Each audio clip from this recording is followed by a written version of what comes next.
Halo, saya Anggun Nadia, saya masinis perempuan di MRT Jakarta. Saya berasal dari Palembang. Background pendidikan saya belajar di STTD atau Sekolah Tinggi Transportasi Darat dengan prodi Lalu Lintas Angkutan Sungai, Danau, dan Penyeberangan yang berlokasi di Palembang.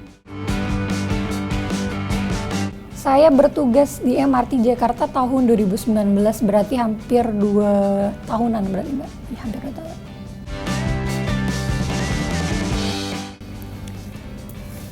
Halo, perkenalkan saya Liana Syaputri.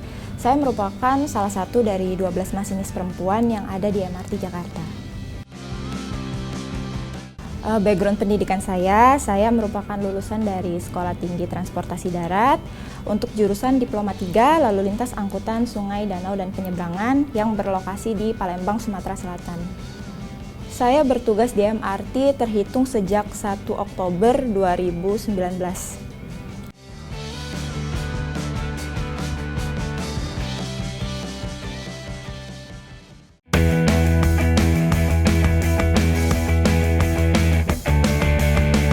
Sebelum bekerja jadi masinis, itu saya sebenarnya merupakan pegawai pemerintah non pegawai negeri di salah satu kantor Direktorat Jenderal Perhubungan Darat Kementerian Perhubungan, yaitu tepatnya di wilayah Jawa Barat di Kota Bandung.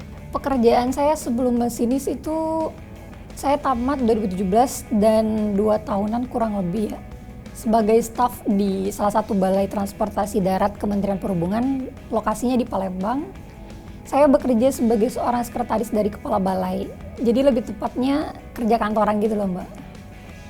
Semenjak bekerja di masinis ini kan kerjanya shifting, jadi berbeda sekali.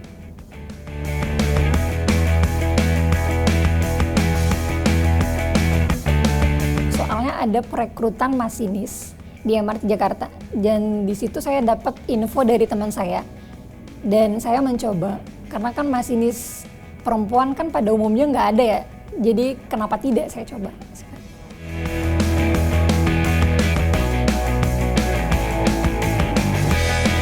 Jadi memang seluruh calon masinis dibekali dengan diklat dasar-dasar perkeretaapian, sehingga memang kita tahu nih, kita kan akan bawa sarananya kereta api nih. Jadi sebelum kita bawa sarananya, kita harus tahu dulu nih, sarana ini terdiri dari apa aja sih, komponen-komponennya tuh apa aja sih. Jadi memang perusahaan membekali cukup ilmu ya untuk itu. Di Madiun kurang lebih 1 bulanan ya, 1 bulan lebih. Setelah di Madiun pun kami juga masih dapat training ya di MRT sendiri. Jadi setelah training selesai dan dirasa cukup, barulah diadakan sertifikasi untuk mendapatkan syarat sah ya, kayak kartu lisensi saya ini sebagai syarat sah bahwa kita memang sudah boleh ditugaskan untuk mengoperasikan kereta di MRT.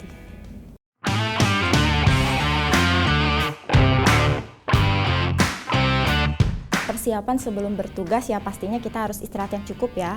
Kemudian sebelum kita berdinas ini pasti ada alurnya dulu nih. Jadi pertama kan masinis dicek nih harus sehat jasmani dan rohani dulu ya. Jadi kami melaksanakan pemeriksaan di klinik depo. Jika misalkan sesuai dengan persyaratan lulus kesehatannya, maka akan dapat form nih. Nah, form kesehatan ini nanti akan diberikan ke section duty yang sedang bertugas pada hari itu. Dan section duty-nya juga akan mengecek kelengkapan dinas, mulai dari jas, name tag, dan kartu sama jam. Setelah itu dilakukan asesmen. Nah, kalau misalkan kita lulus ke 3 parameter tersebut, barulah nih section duty akan memberikan map dinas, kunci-kunci, sama radio portable. Selanjutnya barulah masinis melakukan dinasannya sesuai dengan dinasan masing-masing pada hari itu.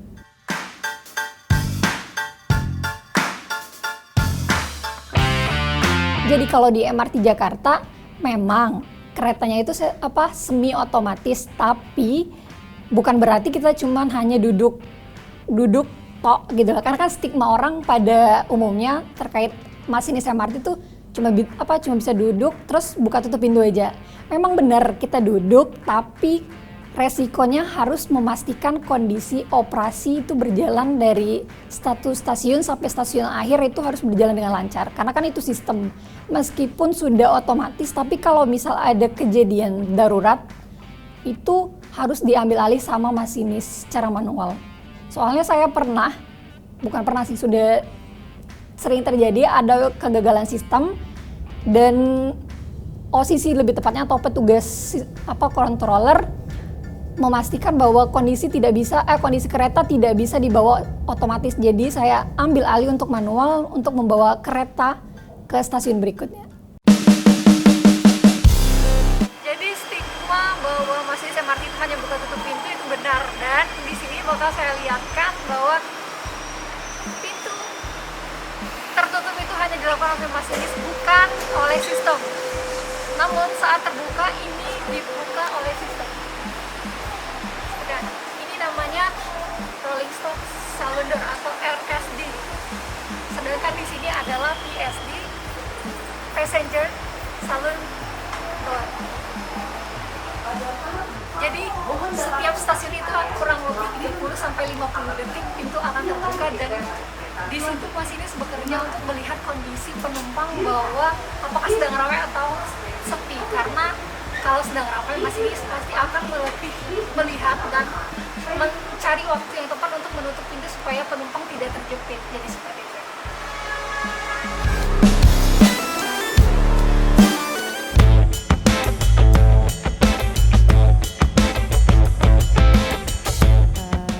Tantangannya ini kecil ya sebenarnya, tapi kadangkala jadi bikin ribet juga sebenarnya. Jadi kan kita tidak boleh meninggalkan kabin ya kalau misalkan lagi berdinas tuh. Jadi kalau misalkan ada panggilan alam atau kira-kira mau ke toilet, nah jadi itu masinis standby yang ada di peron siap-siap nih untuk gantiin kita pas lagi langsir. Jadi kan kalau di stasiun LBB itu, di stasiun Lebak Bulus ya, untuk kembali ke stasiun Bundaran HI kan pasti kita langsir dulu atau berpindah dulu ya. Jadi ketika di stasiun Lebak Bulus kita udah nginfoin nih, aku mau ke sini nih, saya mau ke sini nih, saya mau ke toilet.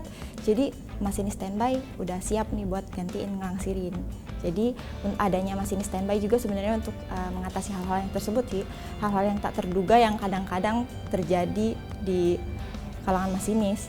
Gitu sih sebenarnya.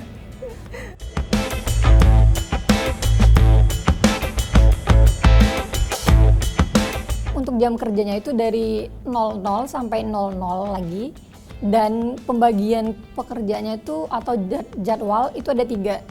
Ada masinis di mainline atau yang memastikan dari satu stasiun sampai akhir. Yang kedua di depo itu tugasnya untuk melangsir kereta, karena kan kereta setiap hari di daily check sama tim sarana. Yang keempat itu ada masinis standby yang siap untuk membackup misal kalau ada keadaan darurat dari masinis, misal ada masinis yang tiba-tiba sakit, seperti itu.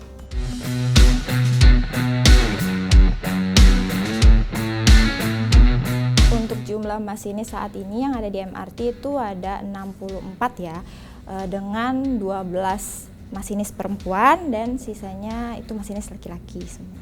Ya.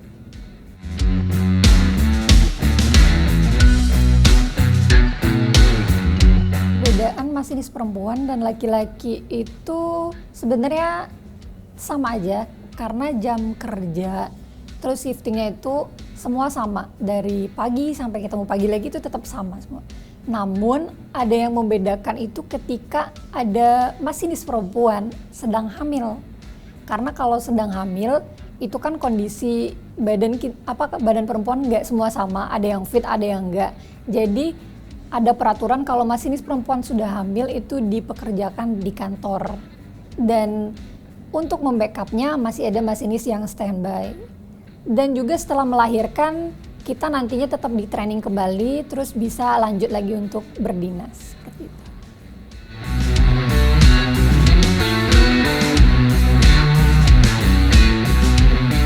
Stereotip tentang perempuan kok jadi masinis sih? Ya itu tidak dibungkiri ya, yang sesuatu seperti itu pasti kadang kedengar di telinga ya. Jadi menurut saya sesuatu hal yang seperti itu sebenarnya dari kita ya. cara kita untuk membuktikan nih bahwa kita bisa mengubah nih cara pandang masyarakat terhadap gender. Jadi gender itu bukan masalah, gender itu bukan jadi halangan kamu untuk menentukan apapun pekerjaan kamu. Iya, jadi untuk stereotip seperti itu tuh ini nih MRT Jakarta nih ngebuktiin bahwa perempuan tuh bisa loh. Pekerjaan yang dikatakan sulit itu perempuan bisa, seperti itu. Stereotype ya, kalau selama ini alhamdulillah bagi saya itu belum ada dan semoga nggak ada sih ke depannya. Malahan selama ini saya mendapatkan pujian lebih tepatnya Mbak. Soalnya banyak penumpang saat pindah kabin tuh, wah masinisnya perempuan nih. Malah dibilang, wah ini pilot ya, sampai kayak gitu.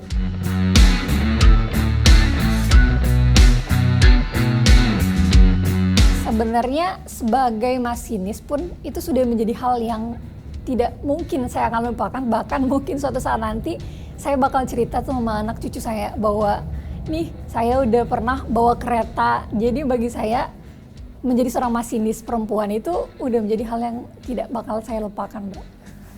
Kita juga berkesempatan untuk coba nih teknologi yang canggih dari MRT sendiri kan. Jadi menurut saya pengalaman-pengalaman yang saya dapat selama kerja di sini itu akan jadi pengalaman yang tidak akan terlupakan.